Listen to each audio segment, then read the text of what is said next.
कार्तिक स्नान बुढ़िया माई की कहानी।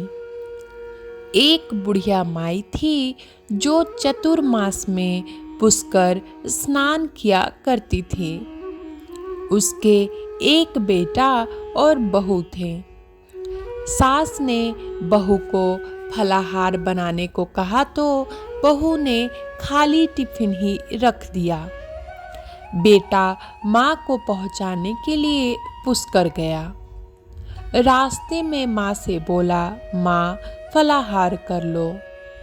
जहाँ पानी मिला माँ वहीं फलाहार करने बैठ गई तो भगवान की कृपा से खाली टिफिन फलों से भर गया। माँ ने फलाहार कर लिया। पुष्कर माँ के रहने के लिए झोपड़ी बनाकर बेटा वापस घर आ गया। रात्रि में श्रावण मास आया और बोला, बुढ़िया माई दरवाजा खोल। तब बुढ़िया माई ने पूछा, आप कौन हैं? मैं श्रावण मास हूँ। बुढ़िया ने तुरंत दरवाजा खोल दिया। बुढ़िया माई ने शिव पार्वती की पूजा अर्चना की, बेलपत्र से अभिषेक किया। जाते समय श्रावण मास ने बुढ़िया माई को आशीर्वाद दिया और झोपड़ी की एक दीवार सोने की हो गई। भाद्रपद मास आया, उसने भी दरवाजा खोलने को कहा। बुढ़िया माई ने दरवाजा खोला। सत्तू बनाकर कजरी तीज मनाई। भाद्रपद मास ने बुढ़िया माई को आशीर्वाद दिया और झोपड़ी की दूसरी दीवार भी सोने की हो गई। फिर आश्विन मास आया और उसने भी दरवाजा खोलने को कहा। बुढ़िया माई ने दरवाजा खोला। पितरों का तर्पण कर ब्राह्मण भोज कराकर श्राद्ध किया। नवरात्रि में माँ दुर्गा को अखंड ज्योति जलाकर प्रसन्न किया। सत्य की विजय दिवस के रूप में बुराई का अंत की खुशी में दशहरा मनाया। आश्विन मास के जाते समय प्रसन्न होकर तीसरी दीवार भी बहुमूल्य रत्नों से जड़ित कर दी और बुढ़िया माई को सदैव प्रसन्न रहने का आशीर्वाद दिया। इन सब के बाद कार्तिक मास आया। उसने भी दरवाजा खोलने को कहा। बुढ़िया माई ने दरवाजा खोला। अति प्रसन्न मन से कार्तिक स्नान किया, दीपदान कर दिवाली, गोवर्धन पूजा, भैया दूज, गोपाष्टमी, आंवला नवमी मनाई। कार्तिक मास ने जाते समय आशीर्वाद दिया और झोपड़ी के स्थान पर महल बन गया।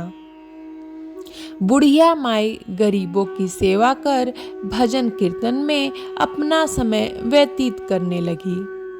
बेटा अपनी माँ को लेने आया तो माँ और झोपड़ी को पहचान न सका तो पड़ोसियों से पूछा।